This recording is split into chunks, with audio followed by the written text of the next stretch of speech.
Hello everyone and welcome back to this system series of Star Trek Online. My name is Winters and you are very, very welcome. So for this episode we are going to move on to another one of the systems, one of the many systems in Star Trek Online, and that is crafting. Now, crafting becomes available when you reach level 15 in the game. Unless you're playing an endgame character, like the newly released Jem'Hadar faction, which starts at level 60. But all other factions that start at the beginning, level 0, it becomes available once you reach level 15.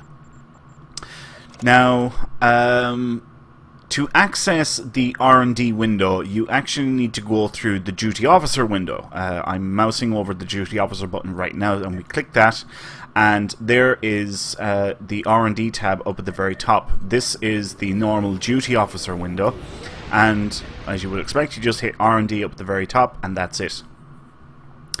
Now, the R&D system is divided up into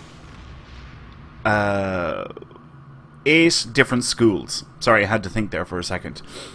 The schools are beams, cannons, engineering, ground weapons, kits and modules, projectiles, science, and shields. They are the different schools that you can do in R&D or crafting. If we go into cannons here, we can see that there's a number of different items available for us to craft, such as cannon consoles, dual cannons, dual heavy cannons, single cannons, and turrets. Now, in order to craft any of these items, we will need a number of components, and if we scroll down a little bit further, we can see we start to come into the various different types of components. And in order to be able to craft those components, you need R&D or crafting materials. We can see here under the required section, for example, for this electromagnetic coupling, we need 2 tritanium and 2 Verteron particles. Now if we move over here to the inventory, we can see at the very top there is an R&D tab. If we click that, we can see what R&D materials we currently have. R&D materials are gained by interacting with R&D nodes that you will find in story missions, for example. Anyone that's seen any of my previous Let's Play series are familiar with R&D nodes and the minigame needed to complete them, and that is one way of gaining R&D materials. Another way of earning R&D materials is by playing PvE queues. PvE queues, you can access the window up here by clicking on this button, and depending on the queue you play and the difficulty you play it at, you will get a variety of different crafting materials. Again, anyone that's seen any of my previous series will already be familiar with this. The third and I believe the final, so third way of obtaining R&D materials, although not very sustainable, is through doing duty officer missions, such as this particular science mission, scan for radiation samples. There is a chance that you will get some crafting materials from that mission and this one here as well, but it's not an effective means, so you shouldn't be relying on that. Another way of gaining crafting materials is through the Admiralty system, which is not available on this character just yet, but just like the Duty Officer method, it is not very sustainable or efficient, so I wouldn't worry too much on that.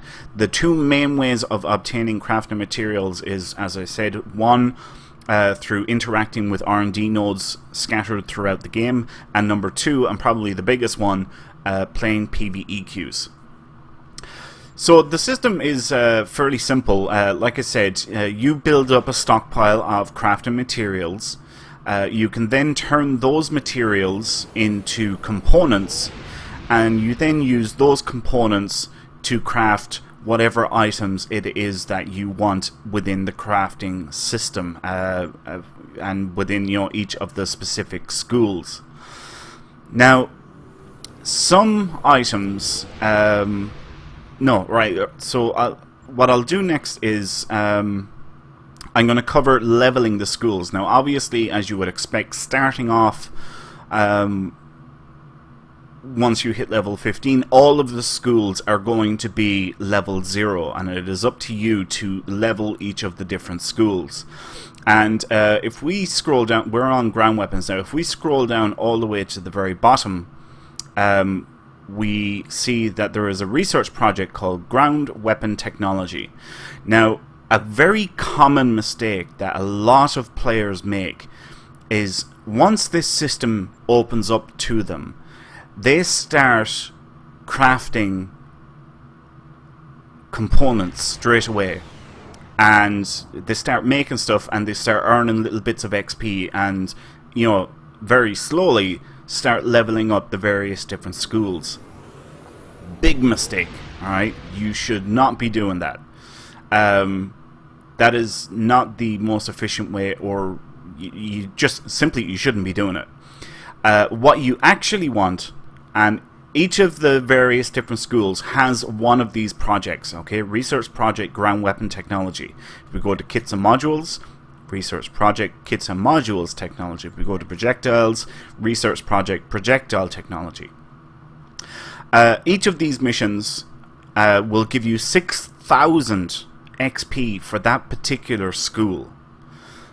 And you can run up to a maximum of 3 projects per school per day, or per 20 hours probably.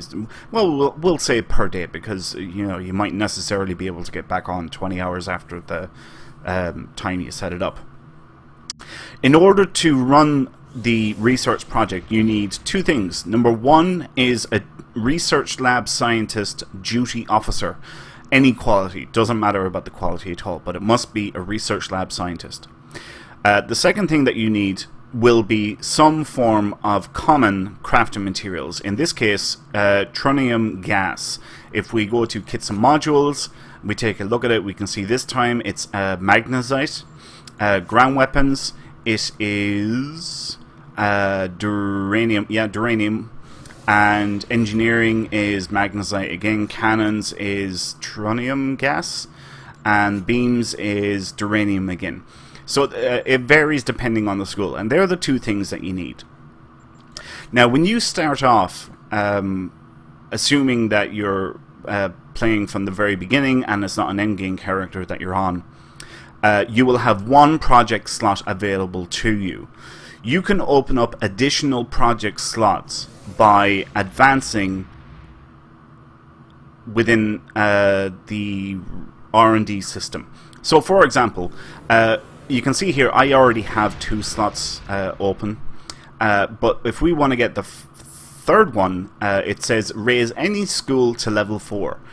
So that's, it's pretty self-explanatory. We just have to get any school to level 4. To unlock our 4th to unlock our 4th research slot, we have to raise at least 3 schools to level 5. And to unlock the 5th, we have to raise any school to level 15. There is a 6th slot that is available from the Fleet Research Lab, and we might touch on that later on in the series, possibly. But just know that there is a 6th slot that you can purchase from the Fleet Research Lab. Right. I started this project yesterday, just to show you guys the benefits to doing these R&D projects. So watch the bar here for beams when I click collect result. See how much it jumped up? I'm just under half, or we'll say about a third of the way to reaching level 4. Alright? I guarantee you there is no better way to level up the schools than what I have said here. And I'm actually going to start up 2 projects now. And all you have to do is just click on begin, It will automatically assign the research lab scientist, assuming you have one, and then you just have to click on Start Task. Up here at the very top, you have your results possibilities. So we have a 91% chance of getting a normal success. We have a 9% chance of getting a critical success. If we do get a critical success, there will be 1,000 additional XP added on to the 6,000 that we are given by default. There is no chance of failing this project whatsoever. You are guaranteed to succeed at the very least. And yeah, you just hit Start Task. And if we go back now, we can see the two projects are running, and in 20 hours I will be able to claim both of those. Here on the right hand side, we can see it says finish now, and it has a number of dilithium ore, or not dilithium ore, it's actually refined dilithium. This is a way of speeding up research or R&D progress. I'll tell you right now, stay 100 million light years away from these buttons. Do not waste your hard-earned dilithium on finishing R&D projects ahead of time. It is an absolute waste. You are playing an MMO, okay? And MMOs are all about long-term investment, and yeah, it just, you know, MMOs are about the, you know, over the long term. Do not waste it. It is absolutely not worth it. To be perfectly honest with you, there isn't an awful lot within the R&D system itself that is game changing. There are very useful things in the R&D system, some of which you will need later on at endgame, but there is nothing that is game changing. And it is not worth the dilithium to speed up those projects, so stay the hell away from those buttons. Right, as you level up the various different schools, new recipes will become available to you, and as you reach those different level milestones, they will appear within the list for the various different schools. Now you can actually view those recipes that are locked out due to, you know, being at a inadequate level by going up here to where it says filters, and you simply click on it, and all you have to do is show all tasks. And we can see now that a brand new recipe has popped up here for us. We can actually see that it says it requires level 15 in beams. The item is a space weapon. It is an omnidirectional or 360 degree beam array. If we click on begin, we can see here that we can drop down this menu and we can pick whatever flavor we want: antiproton, disruptor, phaser, plasma, polaron, or tetrion. Whatever type of one we want. So let's just say polaron, for example.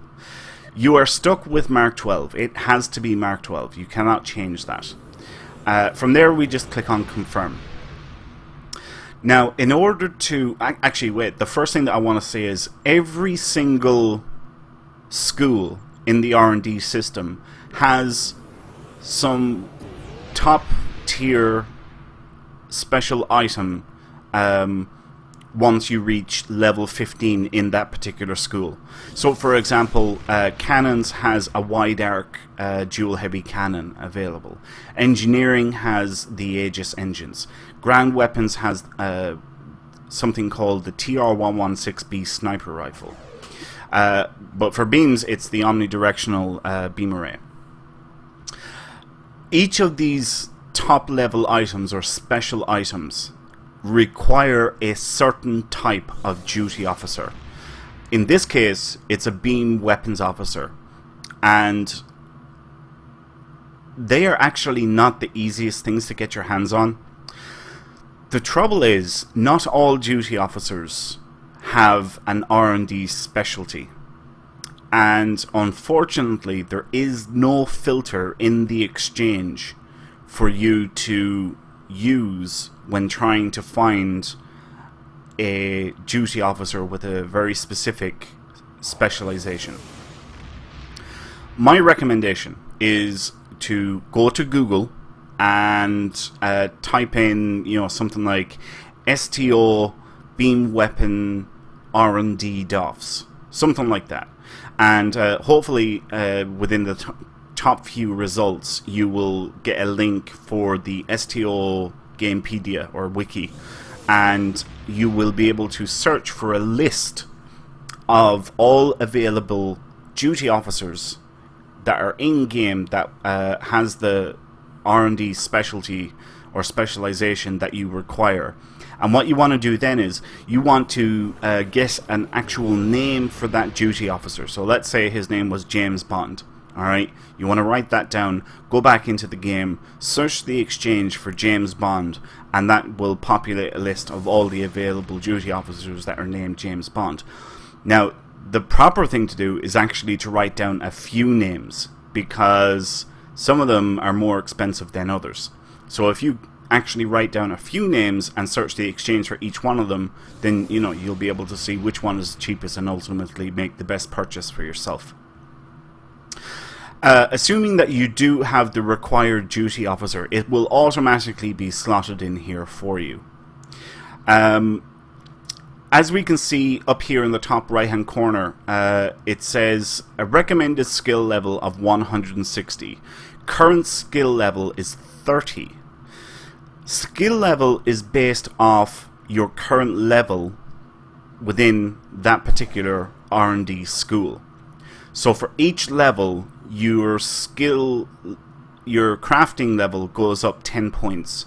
So for a level 15 in beams, you will have a crafting skill of 150. Duty officers can also give you a bonus. So for example, you could have a duty officer here and he might have a plus 15 to the skill rating. So if we did have that there, instead of having a 30 skill rating, we would have a 45 skill rating. Skill rating can also be influenced by something called catalysts. Catalysts are things that you can get from R&D packs. You can get them from R&D nodes when there's an R&D event going on. There's a couple of different ways you can get them. And basically all what you have to do is click on select here, and any available catalysts that you have will appear, and you just simply click on it and then hit select, and it will slot it in here.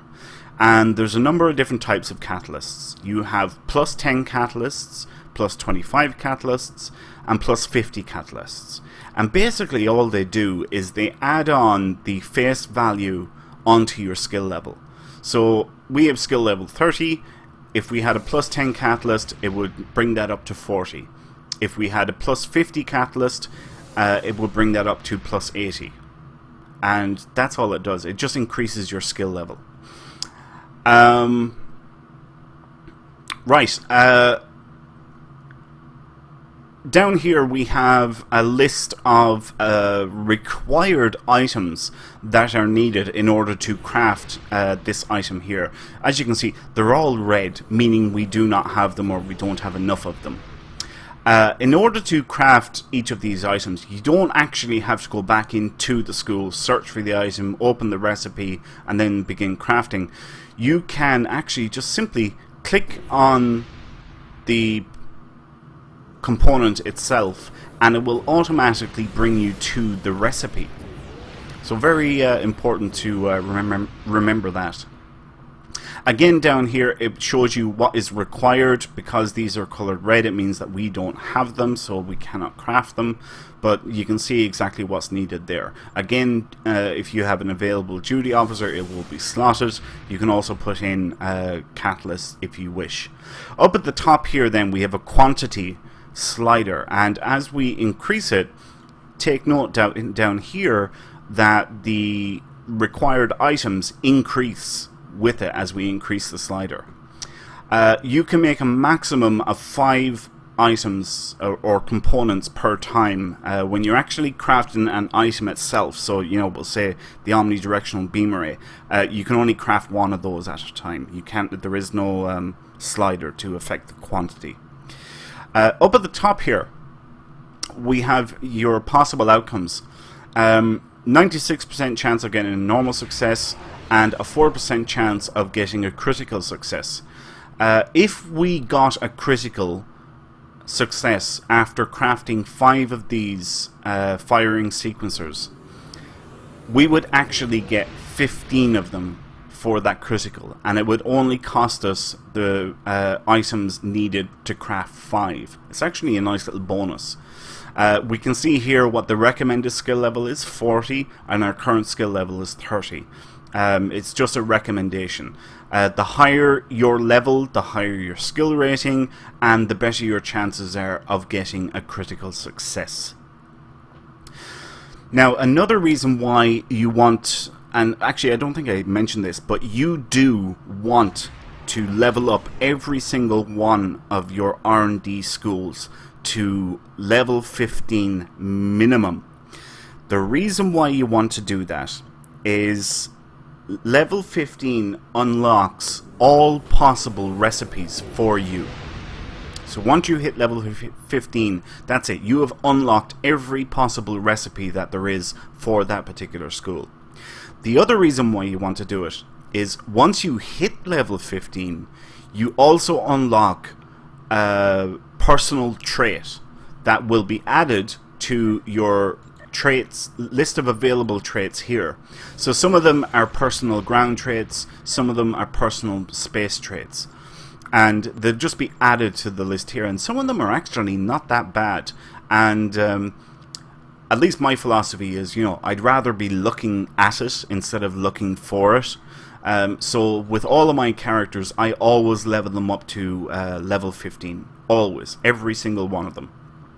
That way then I have the widest variety or choice of traits available to me, and I can make, you know, the best build I possibly can. You can continue to level up your schools beyond level 15. The maximum is level 20. That is the cap. Level 20 is the maximum that a single school can go up to. There is no real benefit in going to level 20, however, except that your skill rating goes up to level 200. And apart from that, that's it really. There isn't much else. Your skill rating, instead of being 150, it's 200. Whoop-de-doo. Yeah. Alright, so look, this is the way I've done it on my main. My main guy is my crafting guy, even though I don't do much crafting, but he is level 20 in all schools. Every other one of my characters, level 15. That's it. They don't need to go any higher. Once I've got the trait unlocks and I can craft whatever it is that I want, I'm happy. But that's completely up to you, you know, what you guys want to do. Right.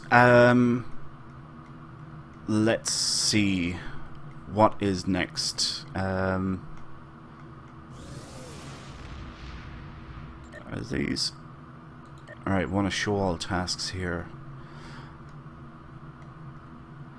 You can see here now, alright, we've shown all tasks. There are a number of recipes that unlock as you level up, and once you are at the appropriate level, they will automatically populate in the list for that particular school. So for example, we've got some items here that require level 5 in ground weapons, and some of them that require level 10 in ground weapons. And of course, there is a specialty item, which for ground weapons in this case is a TR-116B sniper rifle.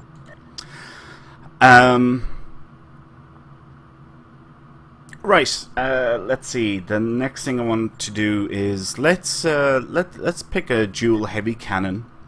Right. So same as before, you can pick whatever flavor you want here. Anti-proton, disruptor, phaser, plasma, polaron, tetrion. We'll pick plasma this time.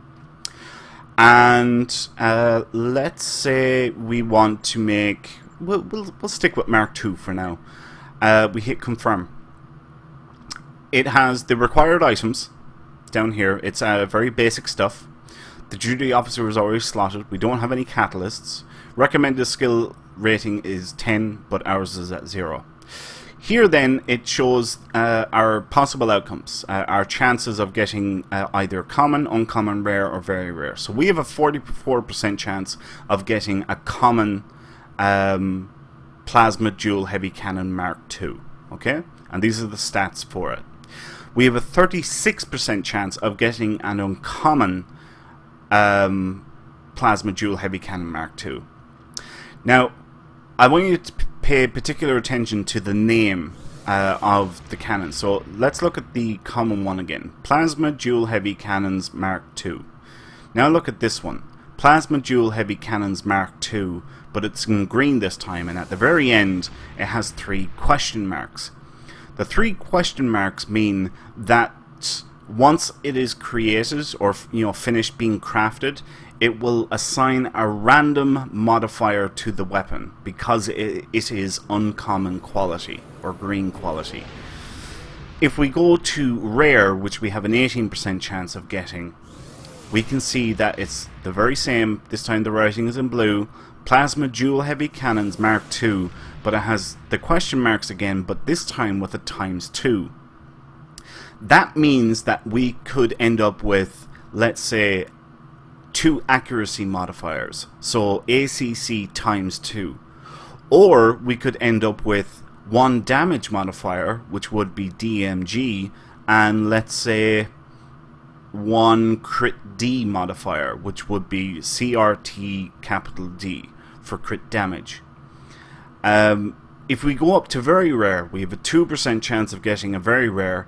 We can see the name is the same, the color is different, Plasma Dual Heavy Cannons Mark II, but this time it's ×3. So there's a couple of different things that could happen here. You could end up with crit H ×3, or you could end up with accuracy ×2 and damage, or you could end up with crit D, damage, and accuracy. So there's a couple of different ways that you can end up with the modifiers. They are random. There's nothing that you can do about that. They are random. It's just telling you that you will end up with X amount of random modifiers. Right.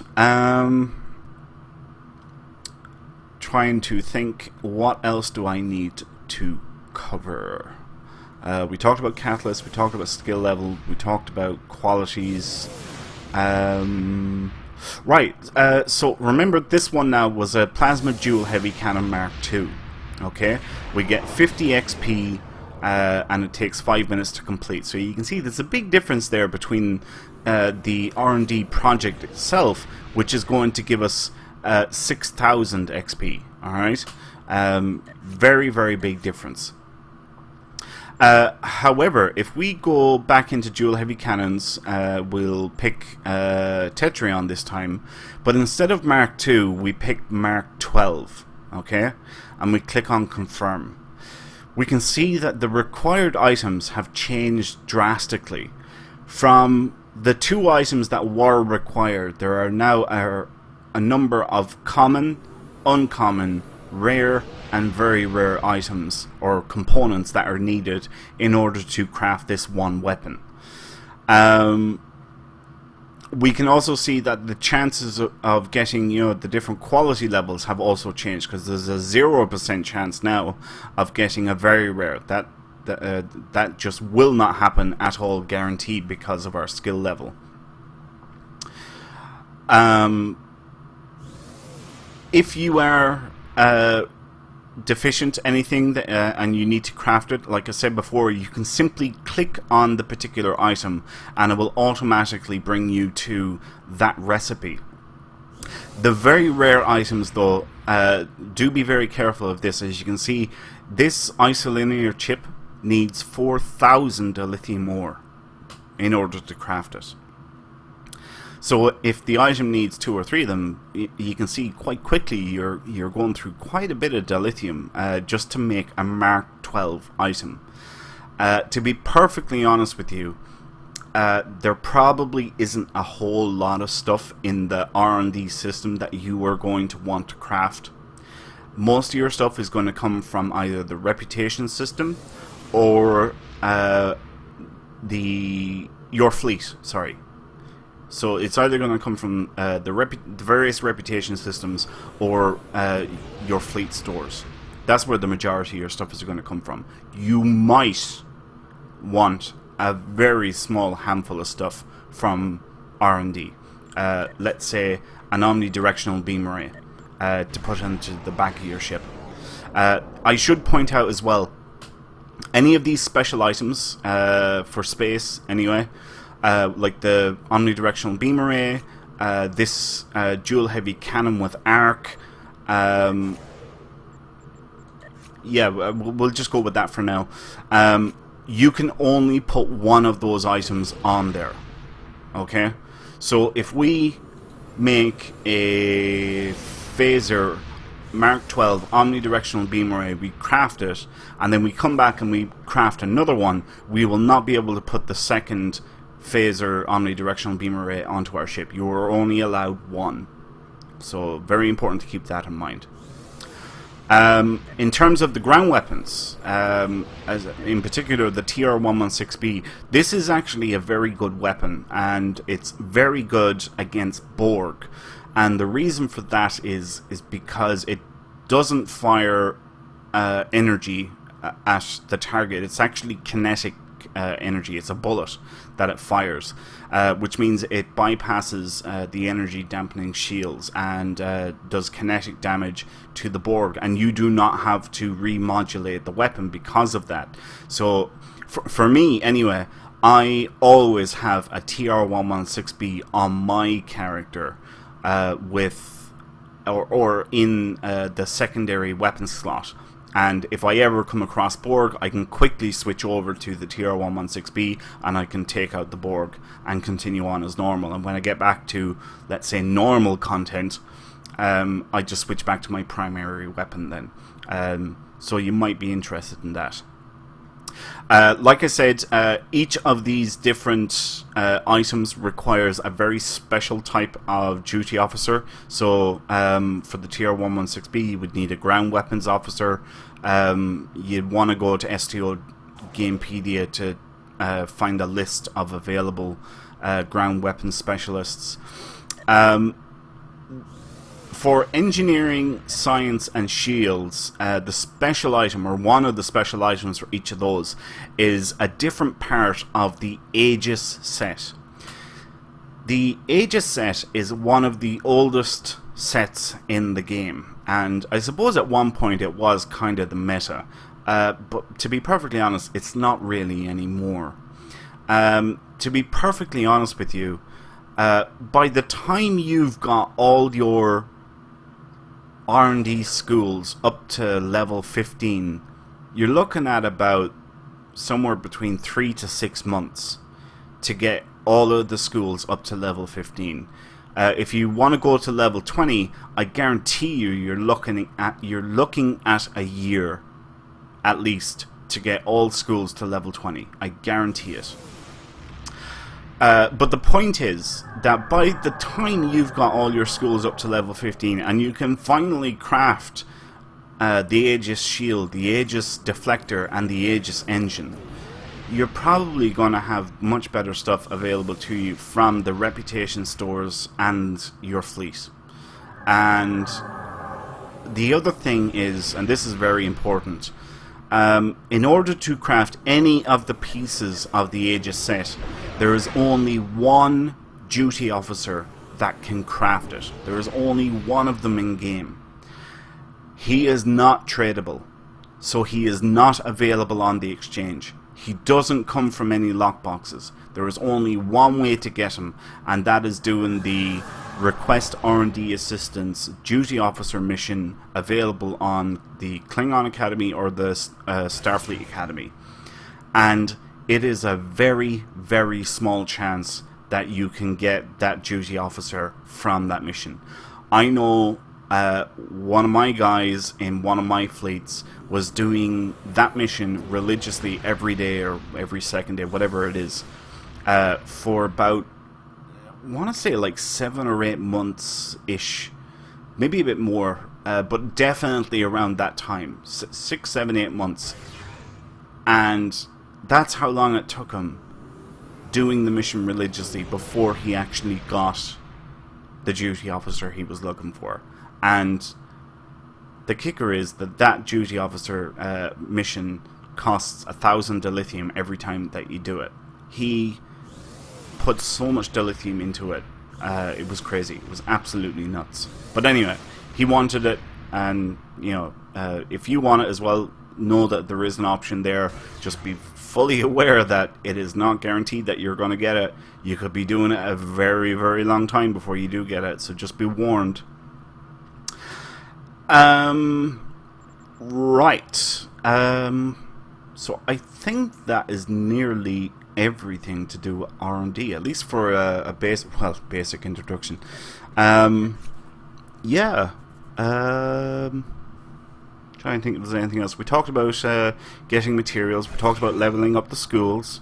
We talked about the various qualities and percentage chances. Yeah, I think that's it. So listen, thanks a million for watching, folks. I hope you all enjoyed this video. If you did, please leave a like. That would help me out enormously. If you have any questions or comments, feel free to leave them below, and I'll get back to you as soon as I can. And as always, please subscribe to the channel if you have not done so already. My name is Winters, and I'll catch you next time. So until then, take care.